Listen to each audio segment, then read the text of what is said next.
I'm sure you've heard the news, seen the headlines, or maybe even felt the sting of it yourself at the boarding gate. The golden age of carry-on travel, that breezy promise of skipping lines and saving money, feels like a distant memory. You think your bag is fine, right? It's always been fine before, not so fast. While we were busy planning our trips, airlines and airports quietly rewrote the playbook. This isn't just about a few budget carriers anymore. It's a systemic shift across the industry. With planes flying fuller than ever and ancillary fees becoming a critical revenue source, the humble carry-on bag has been placed squarely in the crosshairs. Once upon a time, carry-on meant freedom. It was the ultimate travel hack. You could skip the check-in counter, bypass the baggage claim carousel, and deplane straight into your vacation or business meeting. It was efficient, it was simple, and best of all, it was free. That freedom was the core promise of modern air travel. Today, that promise is buried under a mountain of fine print. The rules have tightened across airlines worldwide, turning what was once a simple process into a high-stakes game of inches and ounces. Size limits are stricter and more aggressively enforced. Weight checks at the gate, once a rarity, are becoming standard procedure. And surprise fees for being just slightly over the limit can sometimes cost more than a checked bag in the first place. That feeling of freedom has been replaced by a constant, low-grade anxiety. It's a small gear tightrope walk, and one misstep can be costly. To navigate this new landscape, we need to debunk the myths that are costing travelers time, money, and sanity. Let's start with the most common one. Myth number 1. If it fits in the overhead bin, you're automatically fine. Wrong. This is perhaps the most dangerous assumption in modern travel. While your bag might physically squeeze into the bin, many carriers, especially in Europe and Asia, now enforce strict weight limits. We're talking as low as 7 or 8 kilograms. That's just over 15 pounds. Gate agents are now equipped with portable scales, and they are not shy about using them.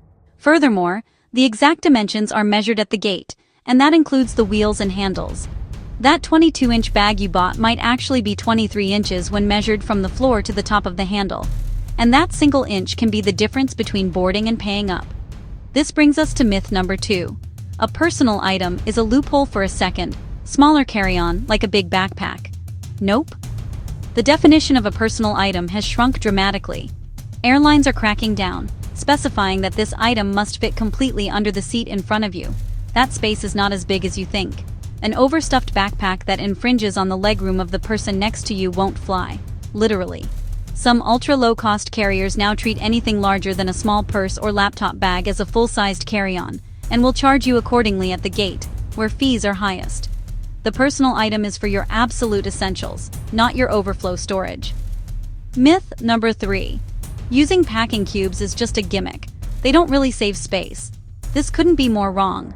Packing cubes, especially compression cubes, are not cheating. They're essential tools for the modern carry-on traveler. They work by organizing your items into manageable blocks and then, with a second zipper, squeezing out excess air. This doesn't reduce the weight, but it dramatically reduces the volume, allowing you to fit more into the strict dimensions of your bag. More importantly, they keep you organized, preventing that frantic rummaging at security. Smart packing isn't about bringing less. It's about packing smarter to reduce stress and avoid fees. Alright, let's talk about a common airport trap. Myth number 4. The bag from the duty-free shop doesn't count towards your carry-on allowance. This is a dangerous and often expensive assumption. While historically many airlines were lenient, the policy is now a patchwork of inconsistency. Some legacy carriers in specific regions might still allow one duty-free bag in addition to your allowance. However, most budget airlines and increasingly many major carriers count it as one of your personal items. They will stop you at the gate and force you to consolidate it into your existing luggage. If there's no room, you'll be forced to check your main carry-on for a hefty fee. The only safe bet is to assume it counts and leave space in your luggage for any last-minute purchases. Myth number 5. If you're flying with an airline alliance, the carry-on rules are the same for all partner airlines. Absolutely not. This is a nightmare for connecting passengers.